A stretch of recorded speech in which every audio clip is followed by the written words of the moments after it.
बिस्मिल्लाहिर्रहमानिर्रहीम। अस्सलाम वालेकुम। Welcome to Dawn public school and college, grade 5, unit number 8, fighting pollution, lecture number 4।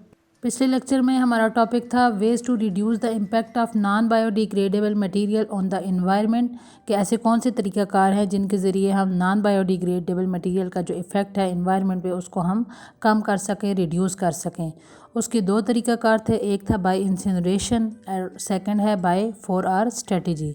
पिछले lecture में हमने इंसिनरेशन को डिस्कस किया था। इंसिनरेशन कहते हैं बर्निंग ऑफ अ गार्बेज, यानी कचरे को या वेस्ट मटेरियल को जलाकर राख करना, जिसके लिए हम बड़ी बड़ी फर्नेस यूज़ करते हैं जिनको हम इंसिनरेटर कहते हैं।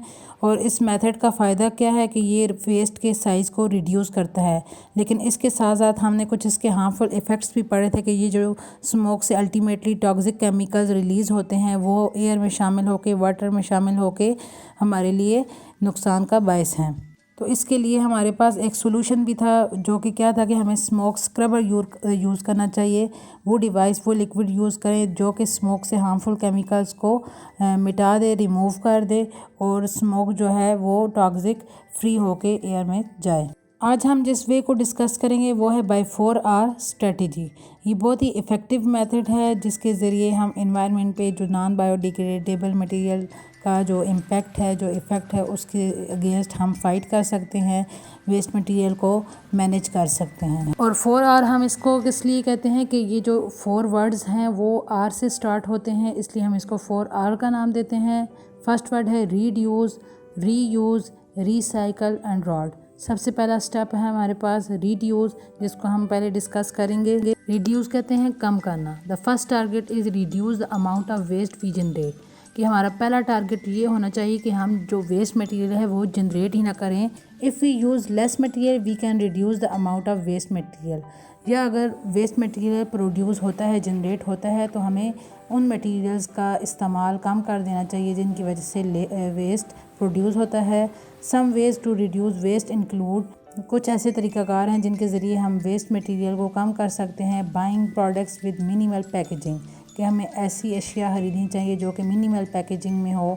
Using a cloth bag instead of a paper और प्लास्टिक बैग, प्लास्टिक बैग की जगह हमें क्लॉथ बैग, कपड़े का बैग यूज़ करना चाहिए। अगर हम वेस्ट मटेरियल की जनरेशन को, उसकी अक्रंस को कम नहीं कर सकते तो नेक्स्ट लेवल में हमारे पास एक और स्टेप है जिसको हम कहते हैं रीयूज़। रीयूज़ कहते हैं दोबारा इस्तेमाल करना, यानी वो चीज़ें जो आप एक दफ़ा इस्तेमाल कर चुके हैं उनको दोबारा से इस्तेमाल करके हम जो है वेस्ट मटेरियल की प्रोडक्शन को कम कर सकते हैं। The reuse of the item does not require energy, इसमें किसी एनर्जी एक्सपेंसेस की ज़रूरत नहीं पड़ती, ना ही किसी मैन्युफैक्चरिंग प्रोसेस की ज़रूरत पड़ती है। और कुछ ऐसे तरीक़ाकार हैं जिनके ज़रिए हम चीज़ों को दोबारा इस्तेमाल कर सकते हैं, जैसा कि अगर हम पेपर की एक साइड यूज़ करते हैं तो बजाय उसको फेंकने के हम पेपर को दोनों साइड से यूज़ कर सकते हैं।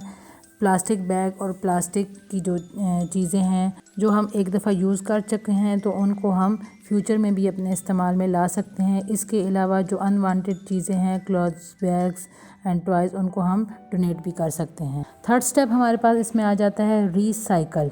If waste items can not be reused the next level is recycling, कि अगर ऐसा वेस्ट मटेरियल है जिसको अब हम दोबारा इस्तेमाल नहीं कर सकते तो थर्ड लेवल हमारे पास आता है रीसाइकल, के उसको हम रीसाइकल करें। For example paper can be recycle to produce new paper, अगर हम पेपर यूज़ कर चुके हैं तो उसको हम रिसाइकल करके उससे एक नया पेपर बना सकते हैं। ग्लास को भी इस तरह हम रिसाइकल कर सकते हैं न्यू बॉटल्स बनाने के लिए। और रिसाइकलिंग का जो मेथड है वो कंजर्व भी करता है हमारे नेचुरल रिसोर्सेज को, रिड्यूस करता है पोल्यूशन को और एनर्जी को सेव करता है। फोर्थ स्टेप है रॉट, और इस मेथड को हम यूज़ करते हैं ऑर्गेनिक मटेरियल की डिकम्पोजिशन के लिए। ऑर्गेनिक मटेरियल में हमारे पास आ जाते हैं लिविंग प्लांट्स और एनिमल्स का organic material that cannot be reduced, reused or recycled.